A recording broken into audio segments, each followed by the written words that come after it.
তোমরা যারা উপবৃত্তি পাও তোমাদের উপবৃত্তির টাকা 2026-এ ঈদের আগে কবে তোমাদের টাকা দিচ্ছে বা কবে তোমরা টাকা পাবে শিক্ষার্থীরা দেখো ইতিমধ্যেই তোমাদের উপবৃত্তি যে শাখাটা রয়েছে এখান থেকে একটা নোটিশ প্রকাশ করা হয়েছে। যে নোটিশটা 5 মার্চের কথা উল্লেখ থাকলো কিন্তু নোটিশটা মূলত 8 মার্চে প্রকাশ করা হয়েছে শিক্ষার্থীরা। তো তোমাদের তার আগে জানিয়ে দিই তোমাদের ঈদের আগে কবে দিবে তোমাদের উপবৃত্তির টাকাটা। দেখো শিক্ষা মন্ত্রণালয় এবং প্রধানমন্ত্রী যে শিক্ষা সহায়তা ট্রাস্ট রয়েছে মূলত যেখান থেকে তোমাদের যে উপবৃত্তির টাকাটা দেওয়া হয় শিক্ষার্থীরা, এটা কিন্তু 17 মার্চ শবে কদরের ছুটি রয়েছে এবং 18 মার্চ থেকে মূলত ঈদের ছুটি শুরু হচ্ছে শিক্ষার্থীরা। তো সেক্ষেত্রে শিক্ষা মন্ত্রণালয় এবং প্রধানমন্ত্রী শিক্ষা সহায়তা ট্রাস্ট কিন্তু ঈদের আগে খোলা থাকবে 16 মার্চ সোমবার পর্যন্ত শিক্ষার্থীরা।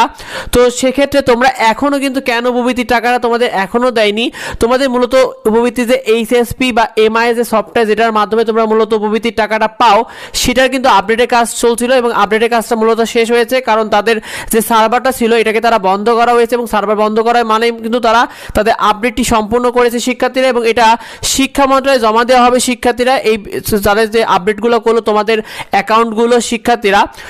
তো তোমাদের ঈদের আগে কবে তোমাদের পাবে উপবৃত্তির টাকা 2026-এ শিক্ষার্থীরা। প্রতি বছরই দেখা যায় তোমাদের উপবৃত্তির টাকাটা সাধারণত ঈদের আগে যে শেষ সপ্তাহ থাকে সেখানে প্রতিবারই কিন্তু তোমাদের টাকাটা দেওয়া হয়, কারণ তোমাদের ঈদের আগে কিন্তু কেনাকাটা থাকে। তো এই কারণে কিন্তু উপবৃত্তির টাকাটা তারা শিক্ষা মন্ত্রণালয় কিন্তু তোমাদের ঈদের আগে দেওয়ার সর্বোচ্চ চেষ্টা করে।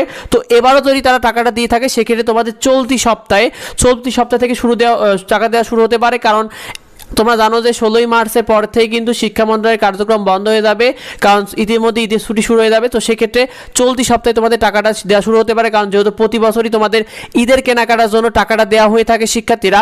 তো এক্ষেত্রে তোমাদের জানিয়ে দিই ঈদের আগে কারা টাকা পাবে।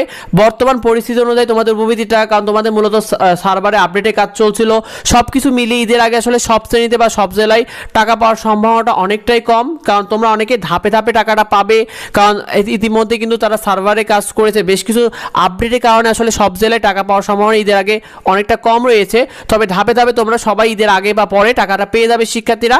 এবার তোমাদেরকে জানিয়ে দিই তোমাদের মূলত যে নোটিশটা প্রকাশ করেছে তারা, এই নোটিশে তোমাদের যে চিকিৎসা যে অনুদান রয়েছে এককালীন চিকিৎসা সেইটার নোটিশটা প্রকাশ করেছে শিক্ষার্থীরা, সেটার আবেদন সংক্রান্ত। এটা নিয়ে তোমাদেরকে আমরা আরও আপডেট জানিয়ে দেবো, সেগুলো পেতে সাবস্ক্রাইব করে রেখো আর ভিডিওটা বেশি বেশি করে বন্ধুদের মধ্যে শেয়ার করে দাও, কারণ এই বিষয়টা অনেকে সচেতন হওয়া দরকার, অনেকে এই বিষয়টি জানে না, অনেকে জানতে চেয়েছে। তো দেখা হয় পরবর্তী ভিডিওতে পরবর্তী আপডেটে। ধন্যবাদ সবাই।